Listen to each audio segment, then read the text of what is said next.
So guys, it looks like somebody else is being discovered, is being exposed for being connected to pervy Prince Andy and supposedly dead Jeffrey Epstein.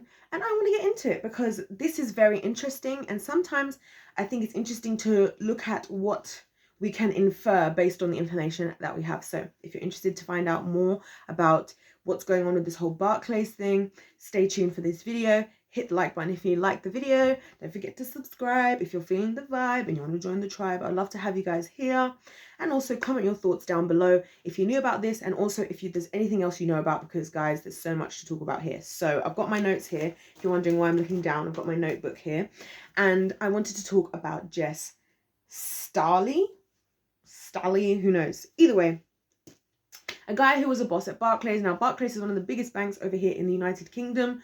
You know, one of those buildings that you see in Canary Wharf that everyone's like, oh my gosh, business capital, blah, blah, blah, corporate, yada, yada, yada. We get the idea, right? So he has, unfortunately, I was kind of unsure if he exactly stepped down. It seems like he kind of chose to step down as a result of the board members and what they were saying and kind of what went on behind the scenes in Barclays. But basically, I believe it's the police in the United States have been poking around into him in particular, because for those of you that don't know, he used to be an executive at JP Morgan, and Epstein used to be one of the biggest clients of JP Morgan, which, by the way, I'm just interested to see how this whole thing is going to play out for JP Morgan, because that's not really a good look. Epstein is not the guy to be connected with. And it's actually going to be I think it's going to be very interesting to see how many people are going to be connected to Epstein, because, I mean, for those of you who don't know, a lot of what he did was he kind of being like the middleman. From what I understood from all the information I found,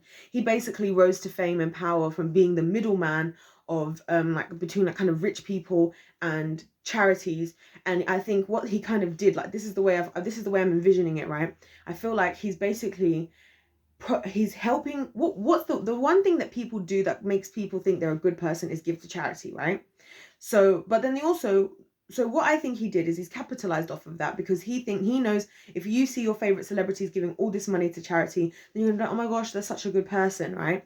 When in reality, he's using that as a way to funnel the money through charities, because there's ways people can go about doing that if you're smart enough, by the way, because the laws for having a charity and the laws for having a business are very different, at least over here in the United Kingdom. I would assume the same in the United States. And so actually, I can see the same actually from a lot of things that I've seen. I know that that's the case as well in the United States. But anyway,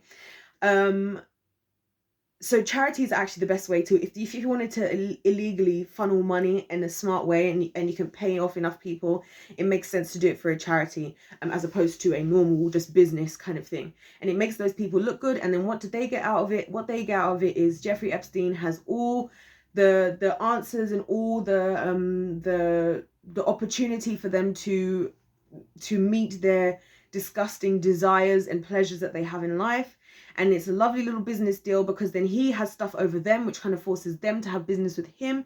But then also they want like what he's doing, so then they give their money to him, and then they get to look good because they're the ones who are giving all this money to charity. Now, that's kind of how I've broken down this whole situation, and that's kind of what I think was basically what was going on. And I think to different extents, to different people, I think that was going on. So maybe you might not have had everybody that was in the thick of it as much as, say, pervy Prince Andy, who at the moment is looking very, very guilty. And I wanted to just say even about that let's not act like just because we're not seeing things visibly so much going on with pervy Prince Andy doesn't mean things aren't going on behind closed doors. It was only his charges in the UK that were kind of dropped. And again, the UK was never really going to be the one driving this home with him at all. It was always going to be the United States, whether you look at, and that's just because A, over here he's in part of the royal family, but B, in the United States, honestly, they just fight harder for things, and I respect them for that, you know. So so now this is where we're at with this Barclays guy. So basically what's happening now is,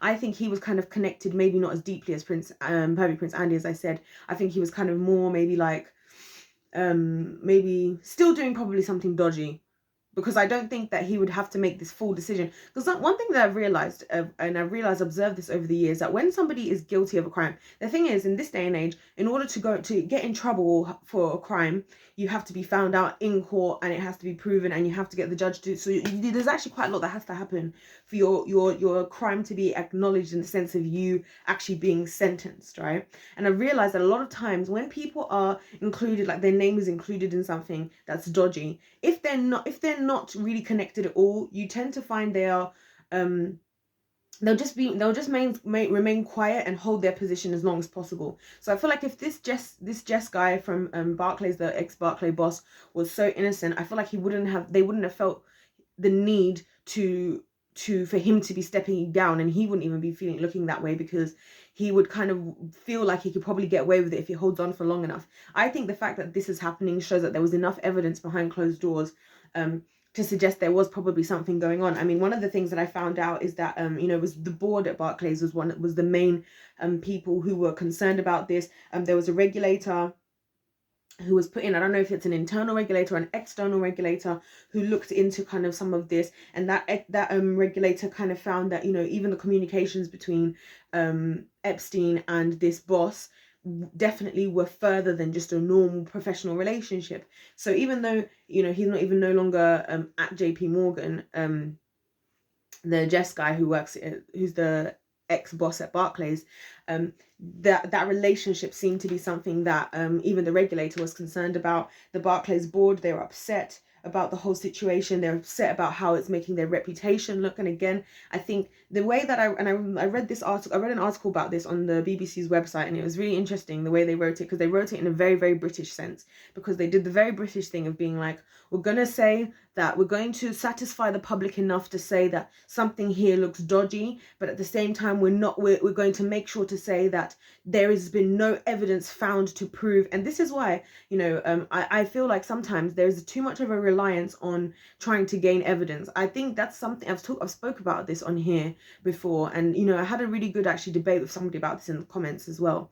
And I was saying that there's two sides. You have to look at the evidence, but you also have to believe people, because so much of crimes today, the reason why people are not getting justice is because the system is made so that we obsess over evidence. But then the funny thing is, when it suits them, a witness statement is good enough. So like right now, for example, you could have the people who are going to be in prison right now, potentially doing even lifetime in jail, just because somebody said that it was them who did A, B, C, D, E, F, G, and they're being falsely accused. But now somebody can go to prison for life. But now in the situation like with this whole Epstein thing, it's not like people are saying, oh, we're just going to believe the girls and instantly put these people in prison. Now we want to become so obsessed with gaining evidence. Now we want to say, oh, well, we're not going to put anybody away until we know for certain with evidence. And that's what I mean. Like it can't.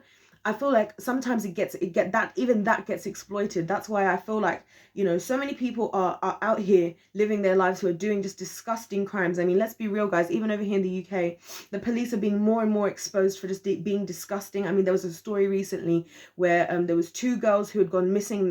It wasn't on the news. And we think that, and the bodies were found, unfortunately, as in unfortunate that they died. This is what I mean. Not unfortunate the bodies were found. It was good that they found the bodies. And they found the bodies, and then it so turned out that the police officers over here were taking pictures of these girls. So I'm like pictures of the dead bodies and sharing them like around on WhatsApp. Like they got found out doing that. Like this is the kind of sick, twisted, weird stuff that people should actually be getting sent to jail for. Not like half the time, like nowadays, people are getting sent to jail for a lot of the time just for doing things that they were doing because they needed to support their family, because they in this climate, in this country even, where, I mean, I was watching a show about, I was looking into, how the British people were defeated basically by the Americans, and then when Americans got their independence, which, by the way, British people over here do not want to acknowledge in history whatsoever. I can tell you guys that much. They are trying their hardest not to address the fact that, yeah, America actually defeated us. So shout out to America for that one. I can't remember why I mentioned that now.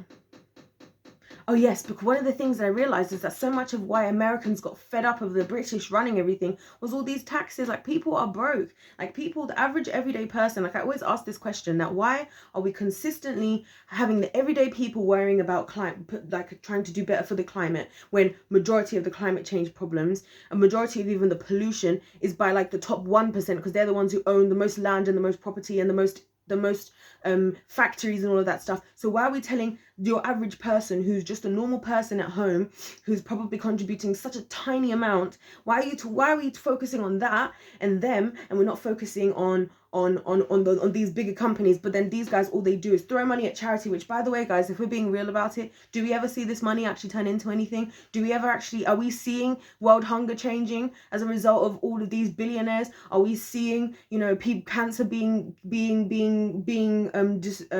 cured forever? No, we're not. What we're seeing is people going to outer space. We're seeing people doing things that suit them and not what that suit the normal public. But then the public is continued to feel like, oh, we're always struggling. This is why I don't believe even that the governments and stuff are struggling at all. I don't believe they are. And I like what Elon Musk did. I'm going to talk about what Elon Musk did in a further video, because I feel like what Elon Musk did was kind of a big move, and I think he wanted to expose some of the things that I'm talking about now. So yeah, if you want to know about that, you should check out my video that's going to be on Elon Musk, and I'm going to get into what he did recently that I thought was a very big move, massive big ball energy for him. So happy with that one. But yeah, so that's kind of how I feel about this whole Barclays thing.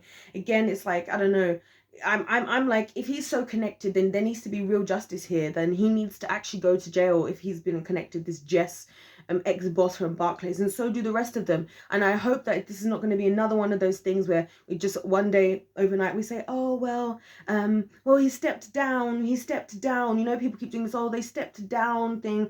That's not good enough. If it's not good enough for other people, if it's not good enough for if that's not good enough for other people in life to just step down from their job when they get in trouble for something and not have to go and then still have to go to jail, then why do you get to not have to go to jail? I don't understand. So anyway, sorry that my speech I was kind of losing my mind a little bit because my brain's just going like this.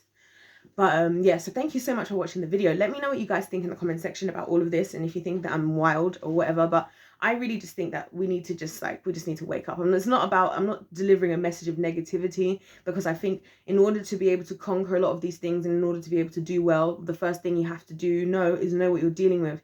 You know, a lot of the time people want to defeat an enemy. You can't defeat an enemy that you don't know and you don't understand and you don't even see is there, you know. So it's not a message of negativity. That's never the case on my channel or my intention. My intention is for me to expose things so that we can open our minds, see some things for real, and then do something about it, which is the positive part, and be aware that we actually are in control of our lives. We're not, and these people, or as much as we need to know what's going on some of the time, at the end of the day, they can't really do anything. To be honest with you, and you need to be the in control of your life, and you deserve to know the information you need to know. But yeah, other than that, I don't want to keep going on too much. Please, like I said, subscribe if you've enjoyed the video. Thank you so much for watching. God bless you all, and I'll see you in my next one. Goodbye.